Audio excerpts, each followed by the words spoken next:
If there's one pattern I see over and over again in people who struggle with communication, it's this.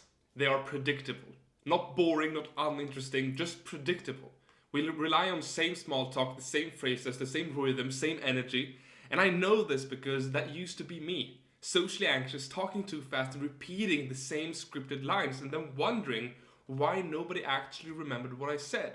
Now, everything changed when I learned a handful of simple techniques that broke those patterns and made my communication feel sharper, clearer, and more alive. So today I'm going to show you 5 communication techniques you can use immediately in everyday conversations, in meetings, and when you're speaking in front of people. So let's start. First, on the last Friday of November, November 28th, I'm hosting a free webinar on how to become dangerously confident. For anyone who wants to join, just save your seat via the link down below in the description. Hope I see you in that webinar. The first technique is something called pattern interrupts. Now, predictability is what kills engagement. Now, if people can predict exactly how you'll speak, their brain goes on autopilot. Now, pattern interrupts break the default script people expect, which instantly wakes up their brain. For example, when you get to work on Monday morning, every single Monday morning, everybody asks you the same question and you ask everybody else the same question. What is that question? How was your weekend? It's the same one every single time, and you have to answer it 10 times every single Monday morning. Now, for each time you have to answer it, you become less and less enthusiastic. You do not want to give another answer, so you just end up saying good, yours, they say good, and you go different paths. But what if we actually want to make that conversation more interesting, a bit more engaging? We ask something different. We use the pattern interrupt. Now, it basically is just doing something that is out of the ordinary, a bit more original. Because how's your weekend is extremely generic, it's boring, but it's easy. And that's why everybody asks this. And for the most part, just to be polite. We're not actually interested in the other person's weekend, we're just doing it because that's what you're supposed to do. But if you actually want to become more interesting, actually have deeper, more meaningful conversations, you have to start asking questions that are out of the ordinary, that people will not exactly expect.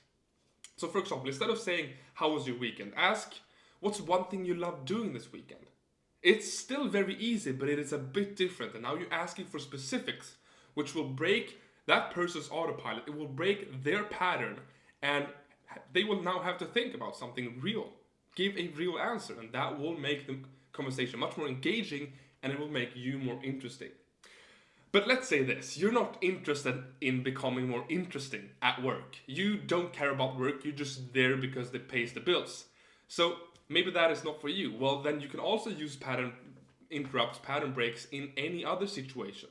For example, when you meet your friends, when you get to your friend's house and all of your friends are there and you're about to hang out for the day, what is the first question everybody asks you and you ask everybody else?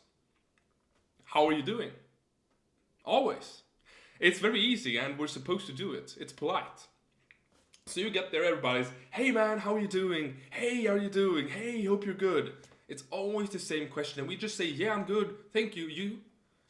And it's completely normal, there's nothing wrong with it. But for the most part, as long as we're not just walking past each other, then that question is good because we're not supposed to stop. But if we're actually going to hang out with this person or these people during the whole day for a longer period of time, why not make that conversation more engaging right from the bat? Start off on a good positive side.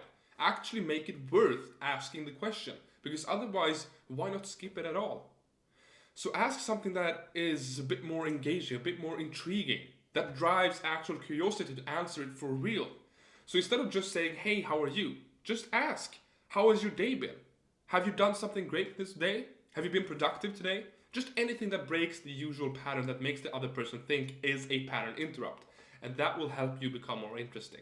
Technique number 2 is something called looping, which is kind of a storytelling technique where you open a curiosity loop so your audience subconsciously wants closed. Now, the brain hates unresolved tension. It wants to know what happens next. And this is why cliffhangers work so well and why Netflix keeps you up until 3 a.m. You just have to know what happens next. You just have to get that tension resolved. Something happened in the last episode and now you just have to click next episode to find out what happened. That is what is called a loop. It's a cliffhanger and it breaks into our pattern of always wanting to know what happens next. And this is something you can use as a communicational tool, a technique to make what you say much more engaging.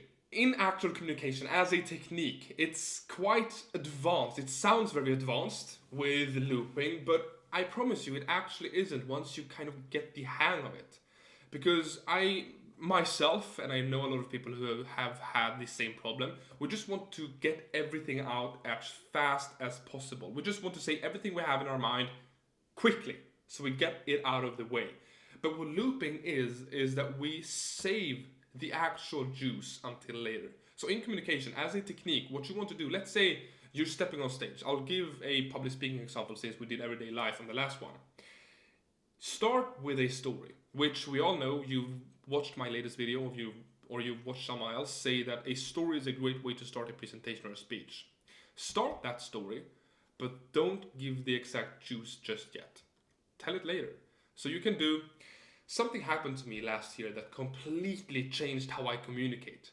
But before I tell you that, let me tell you why this matters. You just opened a loop. Now, you said that something happened and we want to know what, but you're not going to reveal it yet. That is what looping is, and it drives people mad. It makes them lean in, want to hear more. And that is going to drive up engagement when you're talking. Because they're going to listen until you give them that finished result, what happened. The third technique is something called the conversational hook. So it is basically where you start like you're in the middle of a conversation already. So for example, you're holding a presentation. So instead of a stiff, structured intro, you start with a personal, unguarded, soft entry. And this immediately dissolves tension and creates rapport. For example, I wasn't planning on sharing this, but I think it's going to help someone here today. Before I start, I just want to say this is a story I don't share often, or this isn't easy for me to admit, but what I'm about to tell you changed everything for me. Now, it signals I'm not here to lecture you, I'm here to talk with you, and it makes communication feel safe and intimate, human, and that is really what we want. Technique number 4 is something called downward inflection.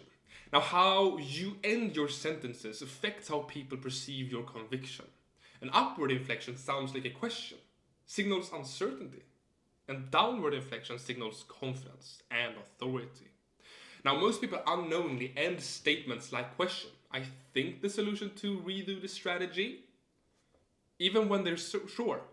Now, if your voice rises at the end of every sentence, the message loses the actual weight. What you do want is steady, controlled downward inflection. For example, a weak example could be, I believe this will work.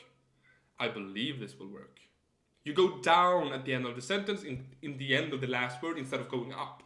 Because the upward inflection, it really does sound like a question. That is how we signal, without saying question mark, it is how we signal that this is a question. And if you do that when you're making a statement or you're conveying your message, you're stating your point, it will sound like you're unsure. And people will not believe your conviction. So instead you have to go down. Create authority, create confidence, create certainty in what you're saying by going down at the end of a sentence. You're making it go deeper. So that is the downward inflection. It makes you sound much more powerful when you speak. Technique number 5 and the last one is called labeling your thoughts. So basically announcing the shape of your thought before you deliver it. Now, when you label your thoughts, people instantly know what to listen for, and it makes your communication sound structured, even if you're thinking on the spot. For example, here's the problem I see with this. Let me give you a thought on this. Here's why this matters. There are 2 reasons for this. Let me show you how this connects. Now, your listener doesn't need to guess your intention. Their brain organizes your message automatically because you gave them the framing of it. You sound clearer, you sound calmer and more articulate without changing your actual content in it. For example, when we say, here's why this matters, we give the people the reason for why this is relevant to listen to. Or when we say, there are 2 reasons I believe this is true. People now know that you're going to state 2 points to why this is true. So you're stating your point and you're framing it so people instantly understand what you're going to talk about and how you're going to structure it. So people don't have to guess what you're going to talk about. So, labeling your thoughts, I know a lot of people say framing. I love saying framing as well, but I kind of like the labeling your thoughts because it helps you understand that this also works, and it helps you if you're thinking on the spot. If you're not completely sure what you're going to say, you can still label your thoughts, which help you structure them when you talk. For example, when you say, there are 2 reasons to this. You're labeling it. Okay, this is what I'm now going to structure my thoughts upon. So I am now having to give 2 thoughts on this. You're framing and you're labeling your thoughts. And it's incredibly easy, powerful. So those are the 5 communication techniques you can start using immediately to sound clearer and more engaging, more intentional, whether you are speaking with friends, in meetings, or on stage. Now the best part is learning techniques like this will help you feel more confident because now you know how to structure yourself. You know how to become more interesting, more engaging when you actually talk, and those parts play a crucial role in becoming more confident in your everyday life. And if you want more help with this, on November 28th, I'm going to run a free webinar on how to become dangerously confident when you speak. Now you'll find the link in the description, hope I see you there. And if you learned something from this video, subscribe for more about communication, more breakdowns like this. And I'll see you in the next video. Bye bye.